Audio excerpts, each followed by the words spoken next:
ओम शिव गुरु गोरखनाथाय नमः।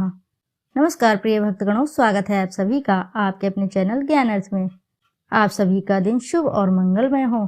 श्रोताओं, आज आप रसपान करेंगे पौष मास में सोमवार की पावन पौराणिक व्रत कथा, जिसके रसपान से साधक की सभी मनोकामनाएं शीघ्र पूर्ण होती है। सोमवार का दिन शंकर भगवान को समर्पित होता है। आज के दिन भक्त भोलेनाथ को प्रसन्न करने के लिए विशेष पूजा अर्चना करते हैं और भगवान भोलेनाथ के भक्त आज के दिन अपनी सभी मनोकामनाओं के पूर्ण हेतु व्रत भी रखते हैं ताकि शिव की विशेष कृपा प्राप्त की जा सके। बाबा भोलेनाथ के आशीर्वाद के लिए आप भी सोमवार का व्रत कर रहे हैं और नहीं भी कर रहे हैं तो भगवान शिव जी की व्रत कथा का अवश्य ही रसपान करना चाहिए। तो आइए ध्यान लगाकर रसपान करते हैं पौष मास में सोमवार की पौराणिक एवं प्रचलित कथा। सोमवार के व्रत कथा के अनुसार अमरपुर नगर में एक धनी व्यापारी रहता था। दूर दूर तक उसका व्यापार फैला हुआ था। नगर में उस व्यापारी का सभी लोग मान सम्मान करते थे।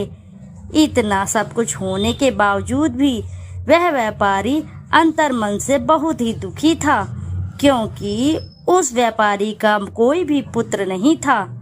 इसी चिंता में वह अंदर ही अंदर घुटता रहता था और उसे हमेशा यह चिंता सताती रहती थी। दिन रात उसे एक ही चिंता सताती रहती थी। उसकी मृत्यु के बाद उसके इतने बड़े व्यापार और धन संपत्ति को कौन संभालेगा? सारा भार कौन संभालेगा? पुत्र पाने की इच्छा से वह व्यापारी प्रति सोमवार भगवान शिव की व्रत पूजा किया करता था। संध्या काल को व्यापारी शिव मंदिर में जाकर भगवान शिव के सामने घी का दीपक जलाया करता था। उस व्यापारी की भक्ति को देखकर एक दिन पार्वती ने भगवान शिव से कहा, हे प्राणनाथ, यह व्यापारी आपका सच्चा भक्त है। कितने दिनों से यह सोमवार का व्रत और पूजा नियमित कर रहा है। भगवान, आप इस व्यापारी की मनोकामना अवश्य ही पूर्ण करें। यह आपकी जिम्मेदारी है। आपको इसकी मनोकामना शीघ्र ही पूर्ण करनी चाहिए। भगवान शिव ने मुस्कुराते हुए कहा, हे पार्वती, इस संसार में सबको उसके कर्म के अनुसार फल की प्राप्ति होती है। प्राणी जैसा कर्म करते हैं उन्हें वैसा ही फल प्राप्त होता है। इसके बावजूद पार्वती माता नहीं मानी।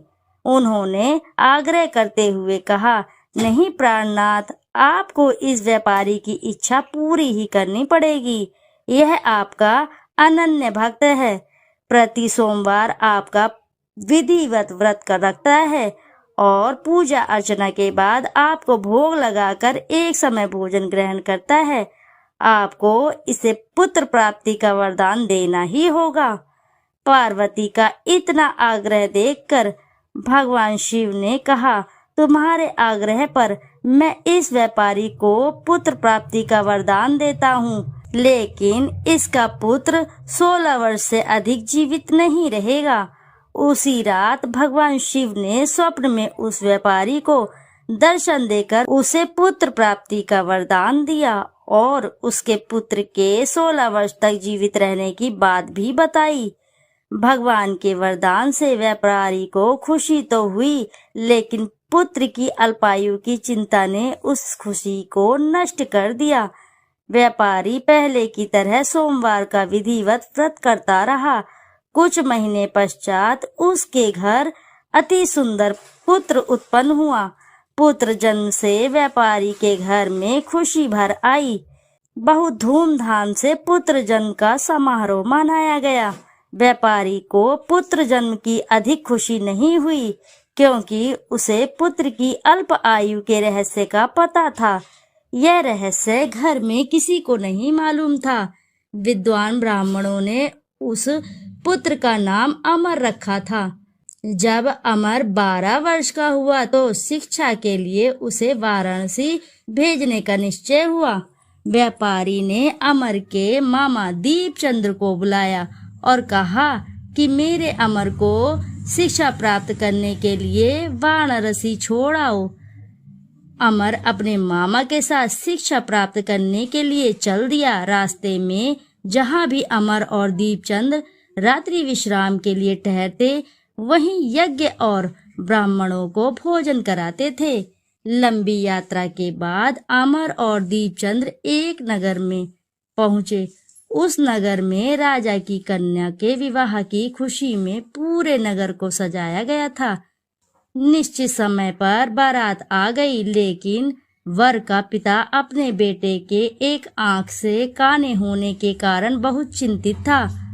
उसे इस बात का भय सता रहा था कि राजा को इस बात का पता चलने पर कहीं वह विवाह से इनकार न कर दे, इससे उसकी बदनामी होगी। वर के पिता ने अमर को देखा तो उसके मस्तिष्क में एक विचार आया। उसने सोचा, क्यों न इस लड़के को दूल्हा बनाकर राजकुमारी से विवाह करा दूं। विवाह के बाद इसको धन देकर विदा कर दूंगा और राजकुमारी को अपने नगर में ले आऊंगा। वर के पिता ने इसी संबंध में अमर और दीपचंद से बात की। दीपचंद ने धन मिलने के लालच में वर के पिता की बात स्वीकार कर ली। अमर को दूल्हे के वस्त्र पहनाकर राजकुमारी चंद्रिका से विवाह करा दिया गया। राजा ने बहुत सा धन देकर राजकुमारी को विदा किया। अमर जब लौट रहा था तो सच नहीं छिपा सका और उसने राजकुमारी के चुन्नी पर लिख दिया सारी बात जो घटित हुई थी। राजकुमारी चंद्रिका, तुम्हारा विवाह तो मेरे साथ हुआ था। मैं तो वाराणसी में शिक्षा प्राप्त करने जा रहा हूँ। अब तुम्हें जिस नवयुवक की पत्नी बनना पड़ेगा वह कान्हा है।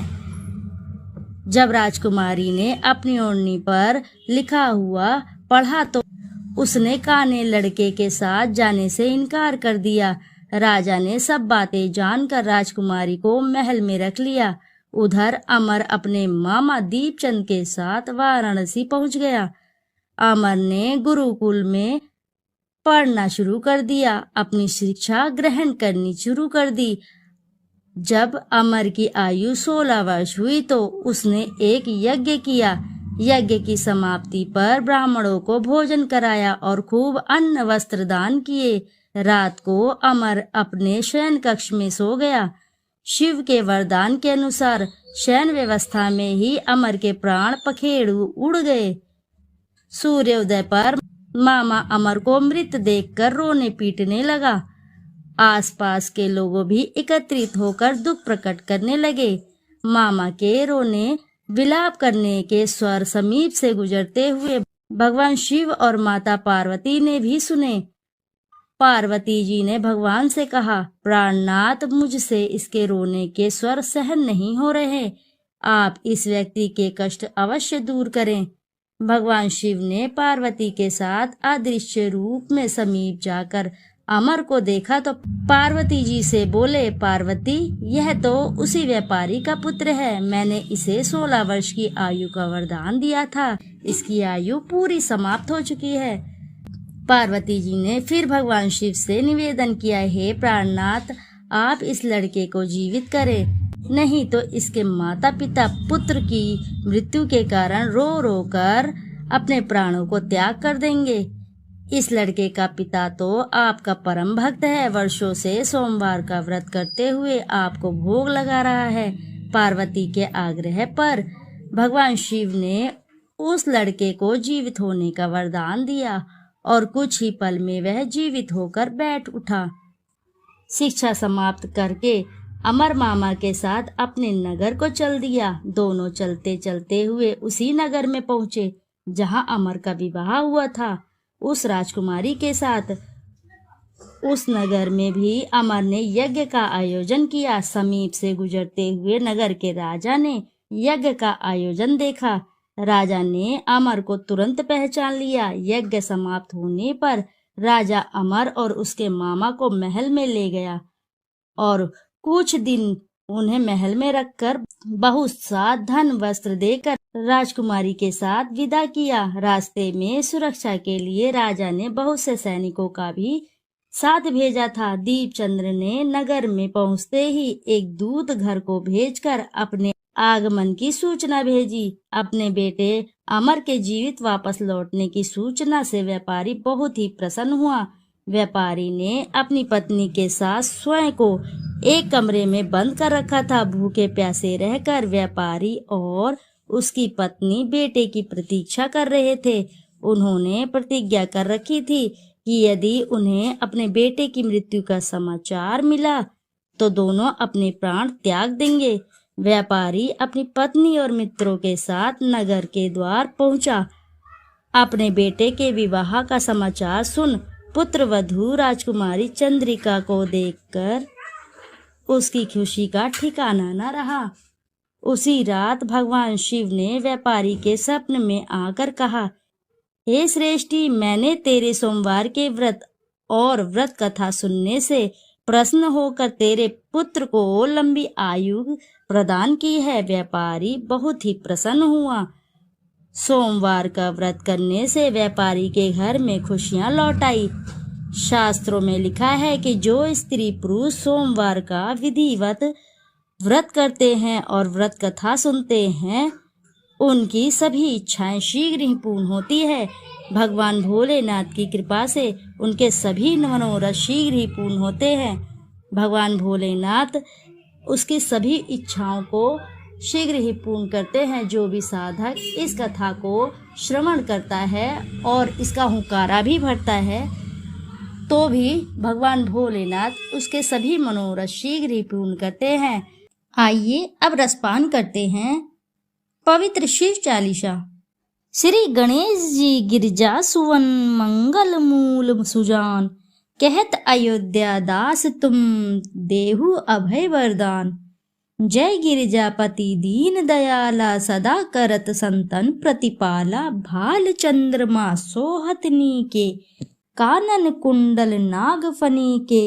अंग गौर शिर गंग बहाए, मुंडमाल तन छार लगाए। वस्त्र खाल बाघंबर सोहे, छवि को देख नाग मुनि मोहे।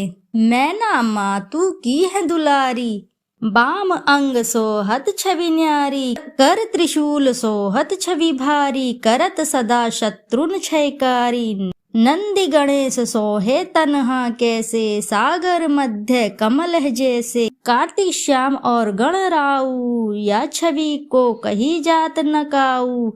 देवी जबहि जाय पुकारा, तबहि दुख प्रभु आप निवारा। किया उपद्रव तारक भारी, देवन सब मिली तुम्हें जुहारी। तूरत षडानंद आप पठायु, लब निमेष महामारी गरायु।